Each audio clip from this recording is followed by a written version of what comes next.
У эфіры радыё Свабода, з вами Валер Каліновскі, і я сёння рады вітаць у нашай студыі надзвычайнага і паўнамоцнага амбасадара Рэспублікі Польшча ў Рэспубліцы Беларусь, спадара Конрада Паўліка. Вітаю вас. Добрый день. Вельмі дзякуй за запрашэнне. Спадар амбасадар, заўтра Польша адзначае нацыянальнае свята, Дзень незалежнасці. З гэтай нагоды мы хацелі вас пабачыць. Дзякую, што вы знайшлі магчымасць прыйсці да нас, адказаць на нашы пытанні, таксама на пытанні чытачоў нашага сайта і гледачоў YouTube-трансляцыі і Facebook-трансляцыі, якая зараз адбываецца. І в першую чаргу хацеў бы вас спытаць пра гэтае свята. З чым яно звязанае, чаму яно ў часы ПНР было скасаванае, і як яно адзначаецца цяпер у польскіх сем'ях? В разных регионах, конечно, существуют разные традиции, но в последнее время мы отмечаем 11 ноября, День независимости, не только дома совместно с близкими, но тоже участвуем и проводим парады или марши, возлагаем цветы к памятникам отцов нашей независимости, которых, кстати, было несколько. Кстати, они представляли тоже разные политические лагеря, от левых до консерваторов. И, конечно, это такой особенный день для Польши, для поляков. Это не только участие в тех мероприятиях и событиях, которые я упомянул, это тоже, как я сказал, встречи дома с близкими. Все чаще и чаще подают гуся на обед в этот день, который особенно вкусен именно в ноябре. Но прежде всего мы стараемся понять, что независимость означает для нас, для поляков. Это особенная дата, потому что Польша была до этого, до 1918 года разделена, 123 года не существовало как суверенное государство, и лишь окончание Первой мировой войны стало таким моментом возрождения Польши. По-моему, независимость позволяет каждому народу в собственной стране быть у себя и формировать уклад жизни в соответствии с собственными представлениями, традициями, культурой, спадщиной, наследием. Для поляков это особенно важно, так как в нашей истории были разные периоды, разные моменты, в том числе и трудные, где той самостоятельности и суверенитета не было. Поэтому День независимости 11 ноября так важен для нас и для нашей страны. В следующем году, и это я хочу подчеркнуть, мы будем отмечать столетие от возрождения польского государства после Первой мировой войны, что имеет тоже символическое значение. Мы прекрасно знаем цену независимости, скольким иногда необходимо пожертвовать ради нее. Поэтому этот праздник очень важен для нашей национальной идентичности.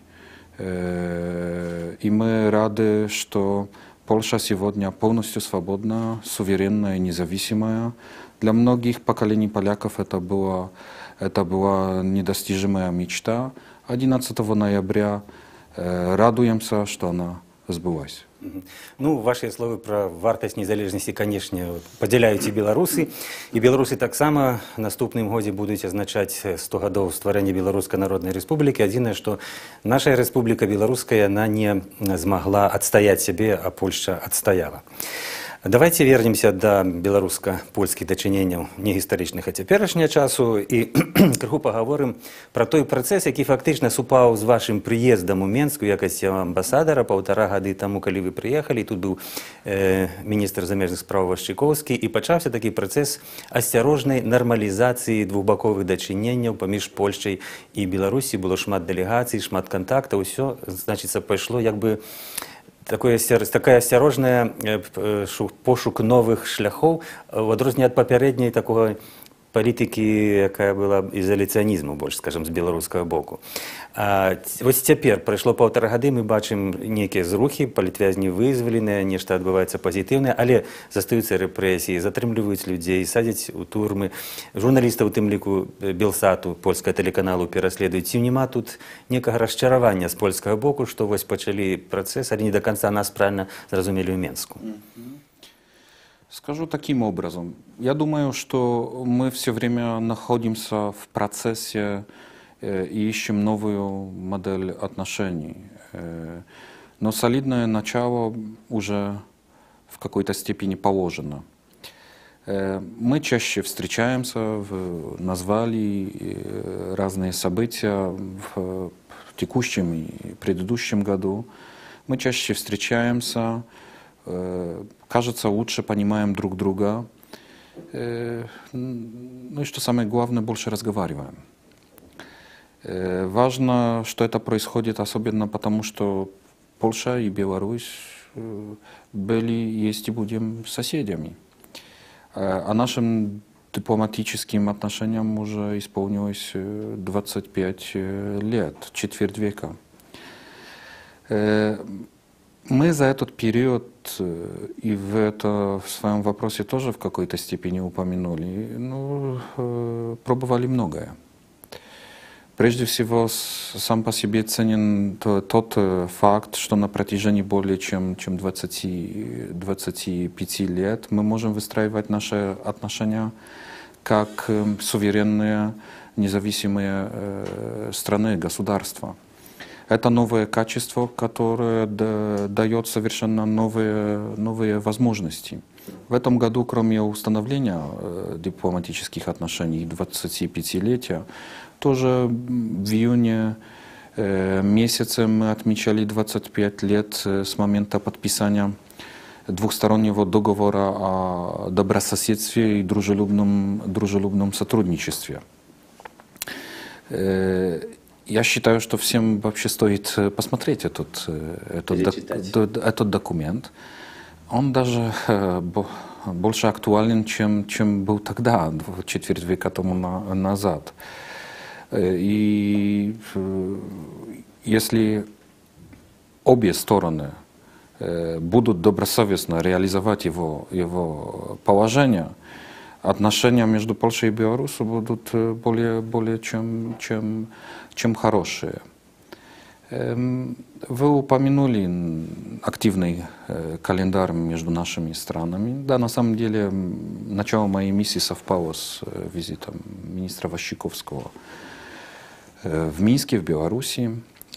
Затем был ряд визитов на правительственном уровне и тоже на межпарламентском уровне. Ведется активный диалог.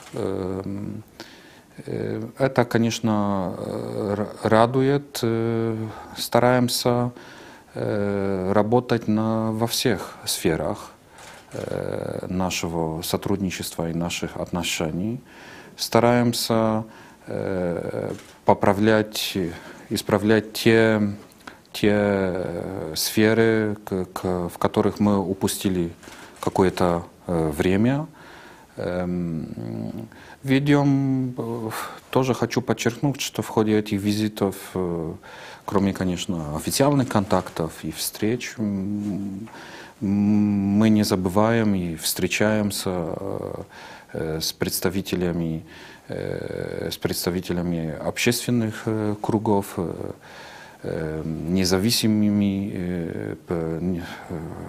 представителям независимого общества. Поэтому Важно, что ведем этот диалог, что важно в этом процессе последовательность. Конечно, есть тоже и нюансы, и проблемные вопросы, но у нас иногда говорится, что не сразу Краков был построен. Ага. У нас, кажуть, не зразу Вільня будувалася.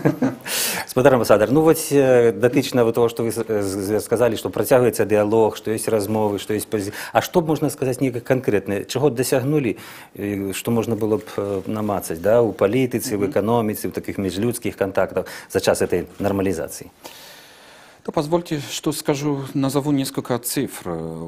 Статистика тоже в какой-то степени отражает состояние двухсторонних или многосторонних отношений. В первую очередь стоит обратить внимание на экономическое сотрудничество. За последний год товарооборот между нашими странами вырос на 10%, в том числе белорусский экспорт в Польшу почти на 20%. Поэтому в целом товарооборот в текущем году будет выше того, что было в предыдущем, и может достичь точно свыше 2 миллиардов, а даже достичь 2,4-2,5 миллиарда долларов США. После 8 месяцев, если смотреть на статистику за последние 8 месяцев, Польша стала третьим торговым партнером Республики Беларусь и четвертым инвестором. Но это уже такие, я бы сказал, очень конкретные цифры. Это доказательство того, что даже минимальные улучшения в отношениях генерируют, стимулируют рост и развитие. Показывает, что тот потенциал, который есть, мы именно ним пользуемся. Динамика позитивная практически во всех экономических сферах. Именно я говорю насчет товарооборота, практически во всех товарных группах мы отмечаем рост. Я очень рад, как раз, что это совпадает с моей работой, именно с этим периодом, когда я работаю в Беларуси, в Минске. Это последние, уже больше 1,5 года. Я уверен, что это лишь начало определенного процесса. Что касается других сфер, которые вы упомянули, за последние 1,5 года у нас было больше визитов, чем за последние 10, даже 15 лет, если это анализировать с такой точки зрения. Идет активное сотрудничество не только на межведомственном уровне, но тоже межпарламентском. И даже в ноябре, буквально через несколько дней, с визитом приедет в Минск заместитель министра сельского хозяйства и развития села Республики Польша. Мы наверстываем упущенное. Ось ви згадали про некоторі, скажімо, складані моменти, які протягуються, якби застаються ще в відносинах двох країн, Білорусі і Польщі. Давайте спочатку одну я закрану.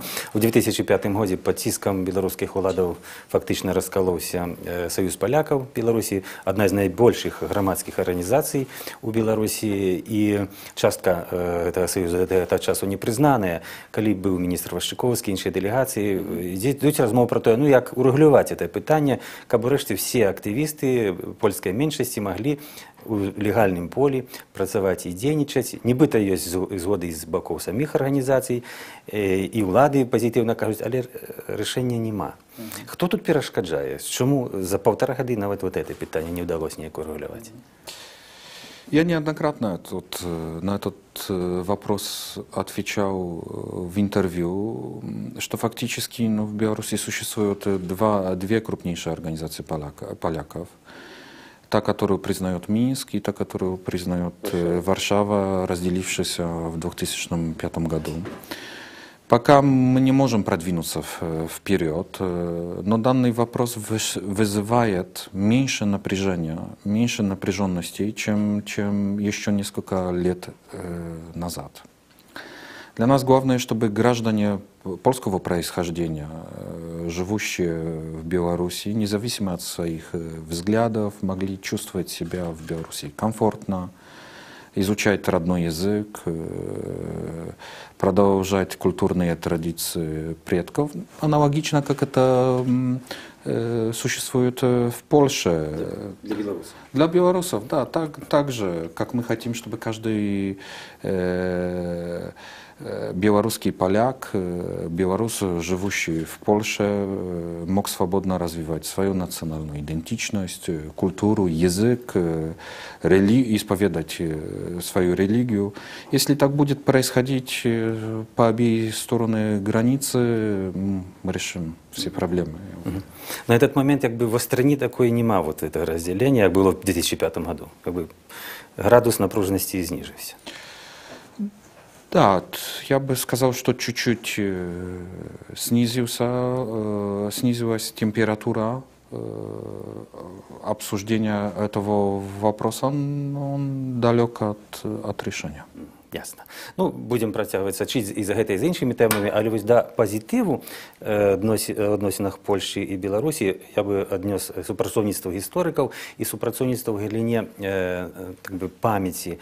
І недавно было вшанаванне тых польскіх памежнікаў, якія загінулі ў 1939 годзе. Вось вы там прысутнічалі, і мы за гэтым сачылі. Вось тут адбываюцца пазітыўныя крокі, сапраўды, але самае, можа быць, вострае і балючае для Польшчы пытанне – это пошук беларускага катынскага спісу. Да гэтага часу застаецца не вырашаным. У нас мы працягваем атрымліваць пытанні ад нашых слухачоў і чытачоў на сайце. Там таксама ёсць адно пытанне на гэты конт ад аднаго з нашых чытачоў пра беларускі катынскі спіс і пра супрацоўніцтва гісторыкаў. Я слежу за вопросом и вообще, как ведется в Беларуси дискуссия, касающаяся Куропат. Я уверен, что если она будет продолжаться, мы приблизимся к решению исторических вопросов, проблем. Но их между нашими странами уже не так много, на что стоит обратить внимание. И, как вы видите, в ходе разных визитов, которые проходили, и парламентских, и правительственных, мы всегда тоже возлагали цветы, зажигали свечи в Куропатах, тоже других местах увековечения и памяти. Этот вопрос очень важен для поляков и для Польши. Надеюсь, что та дискуссия, которая развивается по вопросу Куропат в Беларуси, будет продолжаться и приблизит к решению исторических вопросов. И поможет тоже поискать этот список, если он где-то сохранился. Я бы сказал, говорю уже в целом насчет исторического диалога, что этот вопрос, раз будет развиваться, но тоже будет приближать обе стороны в процессе нашего диалога и разговора на исторические вопросы. Давайте чуть шире поглядим на ситуацию, як Польша, як сябра развязу. И она была в свой час и одним из инициаторов створения программы Европейского зв'язку «Усходнее партнерство». 24 числа в Брюсселі буде черговий саміт «Усходнього партнерства», і туди запрошений Олександр Лукашенко. Махчима, він упершыню з 2009 года наведае гэты саміт, выступіць з нейкімі ідэямі, пабачым. Але тым не менш, якія чаканні Польшчы як ініцыятара усходняга партнерства ад гэтага саміта, ці чакаецца нейкі прорыв, махчима, у белорусско-европейских отношениях? Спасибо за этот вопрос. На самом деле, мне кажется, дипломатам не стоит употреблять слово «прорыв». Это, наверное, больше термин для политиков и историков. Но я считаю, что у нас есть реальный шанс подвести итоги работ. И не только в плане того, в плане этого периода между предыдущим саммитом и тем, который вы упомянули, который будет проводиться в Брюсселе. На самом деле, самому политике Восточного партнерства скоро исполнится уже круглая дата, 10 лет. И для нас, для Польши, как страны, которая была одной из инициаторов этой политики Европейского Союза, тоже важно, чтобы этот период в какой-то степени подытожить. Я рассчитываю на то, что это будет возможность сделать в Брюсселе, в том числе на самом высоком уровне. Восточное партнерство дает новые возможности многим странам. Это оферта, это предложение. И это предложение не только для тех стран, которые выбрали процесс ассоциации или интеграции. Это тоже предложение для тех стран, которые желают другой формат сотрудничества с Европейским Союзом.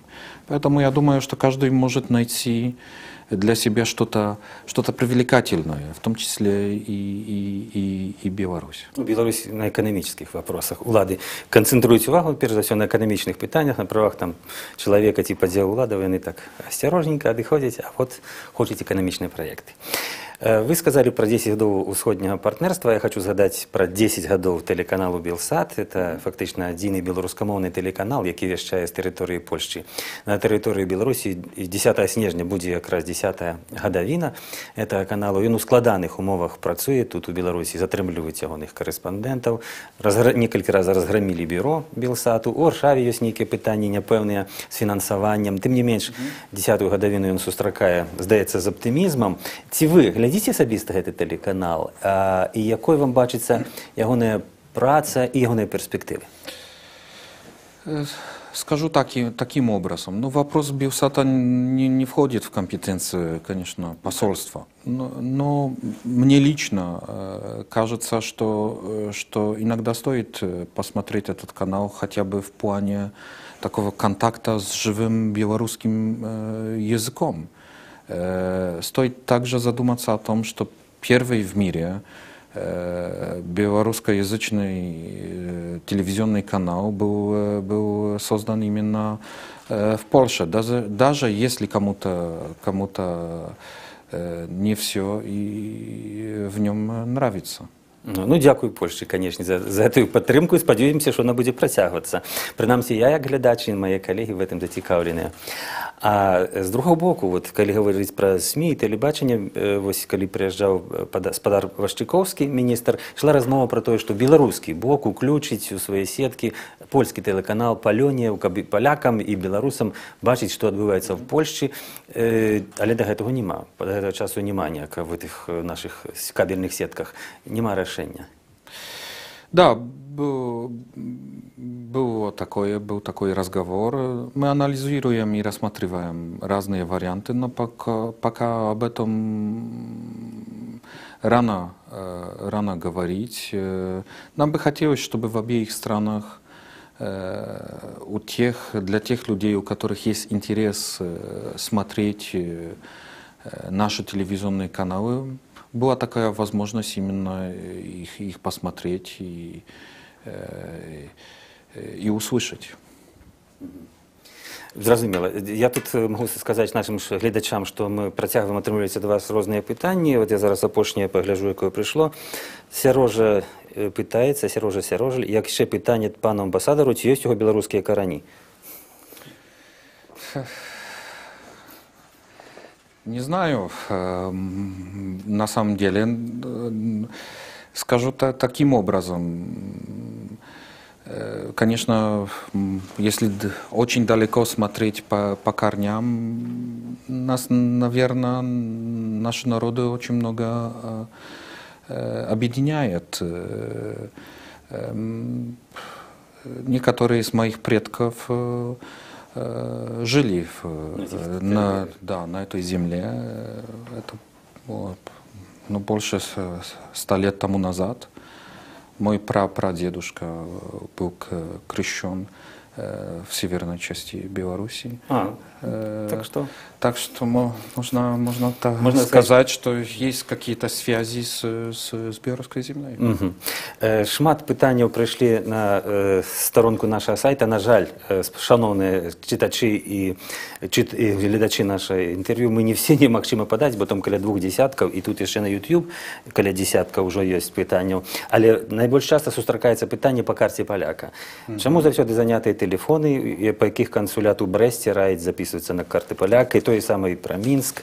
Вот. Ну, могли б вы просто нешта на гэтым нашим чытачам адказаць, а таксама ўвогуле расказаць пра статыстыку вот этой карты паляка, колькі беларусаў ўжо цяпер атрымала яго, і ці ёсць нейкія адмовы, і ўвогуле ці як бы час палітызацыі, якая назіралася на пачатку, па этой тэме ўжо сышоў. Спасибо за этот вопрос. Он часто, на самом деле, задается. Люди заинтересованы этим вопросом. Не скрываю, что в настоящее время выданных карт поляка порядка 100 тысяч. Белорусов являются обладателями именно карты поляка.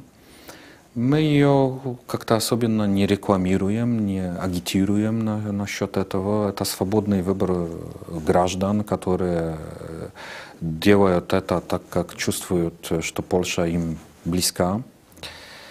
Многие из них, пожилые люди, считают этот документ как какой-то символический документ, как символ. Я считаю, что не надо искусственно политизировать этот вопрос карты поляка. Ну, что касается проблем с регистрацией на карту поляка, дозвониться трудно. Ну, знаете, тут, конечно, в плане телекоммуникационном то уже посольству трудно на этот вопрос отвечать, потому что те проблемы, которые связаны с телефонами, то кажется, надо обратиться уже к той фирме, которая именно обслуживает. Или дополнительный телефон дать. Или дополнительный телефон, или именно обращаться к поставщику телефонных услуг. Вот Анна Калтыхіна піша, вже питання ви відказали по статистиці карти поляка, але він говорить, всі много получили там польське громадянство з їх, переїхало жити у Польщу. Ну і давайте я просто хотів би ще своє питання маю на цей конт, на конт махчимого переїзду. Чи хотіла б Польща бачити працовну еміграцію у Польщу з боку білорусів? Чи зацікавлена вона? Знаете, я скажу так, мы не наблюдаем какой-то особенной массовой миграции из Белоруссии в Польшу, если честно. Но количество граждан Белоруссии, работающих в Польше, с года в год растет. Но хочу подчеркнуть, что это работа сезонная, кратковременная. Поэтому это трудоустройство по времени, оно краткое. За первые полгода статистика показывает, что в Польше работало на таких кратковременных контрактах или сезонном трудоустройстве около 25 тысяч граждан Беларуси. При этом одновременно почти 800-900 тысяч граждан Украины. Да, украинцев больше. Но это, как я сказал, носит такой сезонный характер, это трудоустройство. Конечно, есть случаи, что некоторые остаются надольше. Но я знаю тоже и поляков, которые приезжают в Беларусь, и в том числе трудоустраиваются, потому что по личным причинам поженились на белорусские и приезжают сюда, трудоустраиваются и живут на постоянное. Тоже в какой-то степени, можно сказать, мигрируют. Свобода перемещения. Да, на самом деле. Еще одно питание на Facebook. Мы ведем трансляцию в Фейсбуку, и вот некий Сиреня Ганс пытается, а почему он говорит по-русски?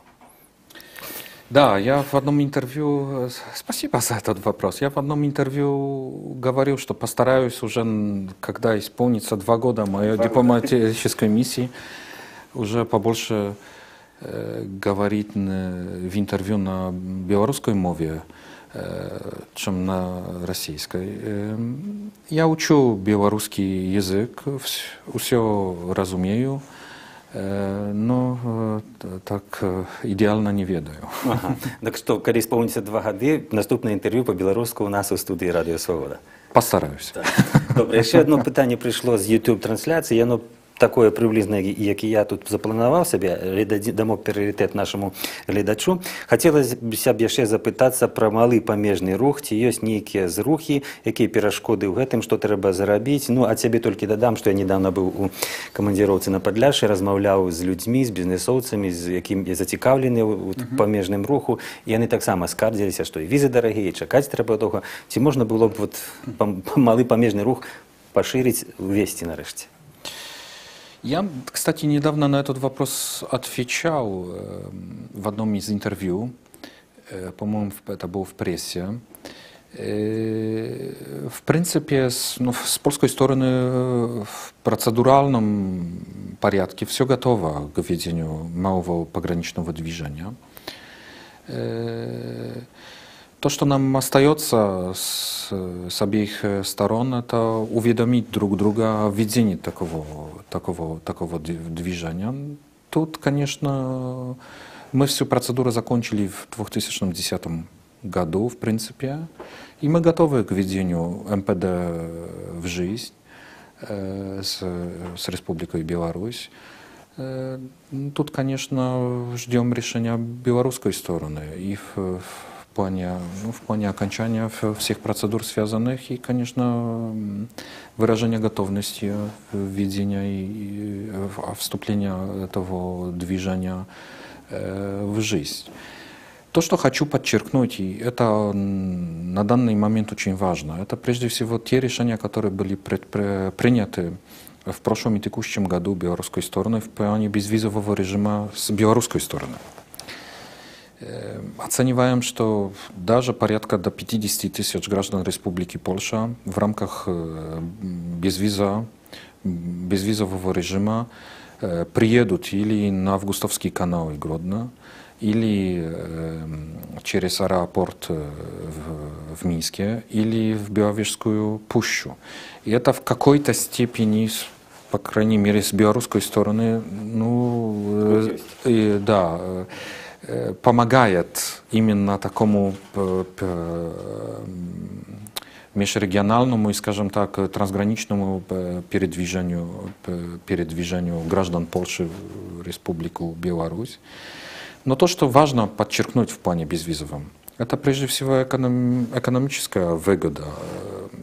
Я назвал более-менее цифру граждан Польши, которые в рамках безвизового режима уже приехали или до конца года приедут именно через эти 3 пункта или в эти 3 пункта с разными целями, прежде всего туристическими, но и тоже, но прежде всего такими. И, конечно, это дает выгоду и импульс экономике Беларуси. А вот могла бы Польша отказ на то, что можно в Гродно приехать без визы, и в Минск, и в Белосток, например, для белорусских громадян, без визы на 5 дней? Это хорошо, что вы задаете тоже этот вопрос. Как вы знаете, мы работаем в рамках кодекса Шенген и шенгеновских европейских стандартов, процедур и определенного порядка, да, иммиграционного, да, пересечения границы и так далее. Поэтому такое решение о каком-то конкретном регионе невозможно. Для этого именно с европейской стороны создан МПД, малое пограничное движение, которым мы закончили с Беларусью негациации еще в 2010 году. И именно МПД для того, чтобы в каком-то с обеих сторон не промежутке, но части границы там, от около 30 до 40 километров, именно граждане, которые проживают в этом поясе границы, могли передвигаться без виз. Именно для этого создано МПД. Ну, раз оно вступит в жизнь, такая возможность, конечно, появится. Ну, белорусские влады ранее специально стверджали, что тут кепские отношения с Польшей перешкоджали. Зараз нормализуются эти отношения, то становятся больше открытыми. Ну, сподіваємося, что они уведут это удень, и питание вырешится само собой. Час наше интервью наближается до завершения. Я хотел протягивать, поступать питания на YouTube, на Facebook и на наш сайт. Усе, на жаль, немагчыма задать, их довольно шмат. Я бы, может быть, одно, коли дозволите, вот возьму питание. Беларусь з-пад Полацку пытается, так ці з'являецца Костюшка і Міцкевіч сынамі Беларусі. Ну, магчыма, вы ведаеце, чаму ён задал это питание человека, але в связи с инцидентом, который был в Швейцарии. Ваша думка, Костюшка, Мицкевич, сыны Беларуси? Я прежде всего рад, что Тадeusz Костюшка и Мицкевич — это такие личности, которые могут объединять наши народы, наши страны. Я считаю, что мы так на это должны смотреть. И, кстати, я это подчеркивал в ходе разных мероприятий, которые были приурочены к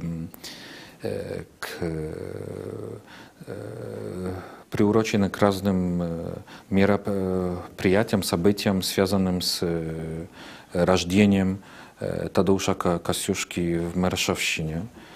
Совместно с местными властями, в том числе и представителями дипломатического корпуса, мы в половине октября возлагали цветы в Мершавщине, отдали дань памяти совместно. Кроме того, 12 октября в Молодежном театре был представлен спектакль, который это воспоминания о последних годах жизни Тадеusza Костюшки. Я рад, что мы это прежде всего совместно помним, и что мы совместно отдаем дань памяти таким личностям, которые объединяют наши страны, наши народы. Именно так, мне кажется, мы должны смотреть на эти личности. Дякую великий, шановний господар амбасадар. Застається, на жаль, ще шмат питань, які прийшли на YouTube, на Facebook і на наш сайт. Я пізніше попрошу, може бути, ми вам перешлем, вас, може бути, можливість коротко відказати тим людям, які задали свої питання. А закінчити наше інтерв'ю все-таки хочу так само не від свого ім'я, а від ім'я Андрея Юшкевича, який на наш сайт написав такой допис. А ці тільки питання можна досилати, а ті нельга пожаданні. Шановний Конрад Павлік, нехай вічно живе польська держава. Так написав наш читач. Дякую великий, шановні читачі. Дякую великий, шановний господар амбасадар, за інтерв'ю, за щирі і змістовні відкази. Чекаємо вас у нашій студії, коли сповниться 2 роки вашої каденції, з інтерв'ю на білоруській мові. Я ще раз віншую вас з надходячим святом, Днем Незалежності Польщі. В той час, амаль 100 років назад, і Білорусь, і Польща стали на новий шлях створення незалежних держав, а врешті-решт отримали реальну повну незалежність, знову вернули ось 25 років тому, і Білорусь і Польща відзначили 25-годдя підписання домови об добросусідстві і приязних відносинах, у святкуванні яких відбулися у Мінську. Дякую великі шановним глядачам. Читайте далі наш сайт, глядите, там повинні з'явитися відкази на всі ваші питання праз некий час, сподіваємося. Сочите за нашими трансляціями і заставайтеся со свободою. З вами був Валер Калиновский.